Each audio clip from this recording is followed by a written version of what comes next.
Salam əleykum xanımlar və cənablar. Bugün evdə ev usulü dovğa hazırlayacağıq. Sezon gəlir, havalar soğuyur. Dovğa daha yaxşı olan vaxtlarıdır. Sadəcə olaraq ıspanak tapa bilmədim. Pazı başından pişirəcəm. İçində 3 dəstə pazı başı, 3 dəstə kişnik, süd, bir dəstənin yarısı naynə qurusu, qəssabla qurusu da olar, olmayanlar üçün. Amma mən naynəni özümdən istifadə edirəm. Bacardığımız qədər xırda doğrayırıq. Bir də varsa tapabilirsə dağ kişnişi. Mən dağ kişnişi ilə qatmışam, içinə o da qəşəng tam verir.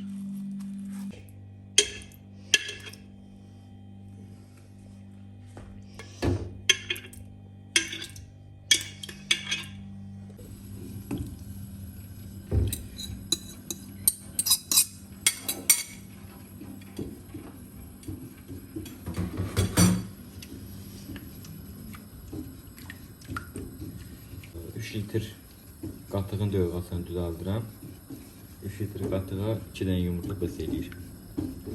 2 dənə yumurta atırsınız, qırırsınız, çalxalıyırsınız, atırsınız içinə və başlayırsınız qarışdırmağa.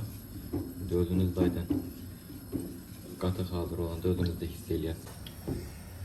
İçərisinə 2 qaşıq yumru düyü. Düyünü önceden ıslatmaq lazımdır.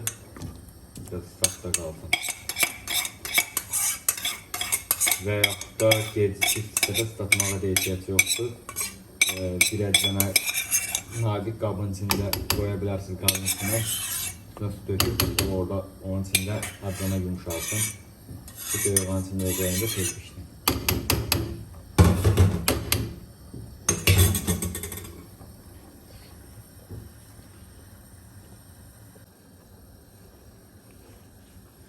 Düyü biraz pişəndən sonra əvvəlcədən ıslağa qoyulmuş 200-250 qram noxud. Noxudsuz dövğa olmaz. Noxud dövğanın yaraşığıdır.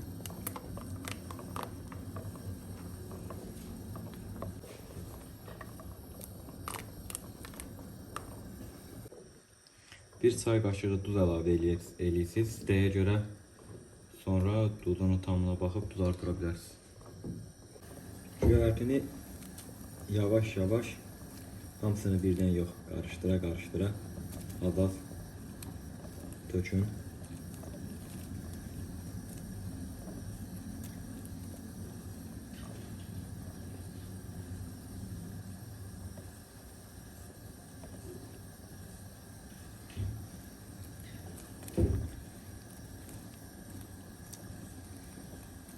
Dövğanı gərək dayanmadan qarışdırasan.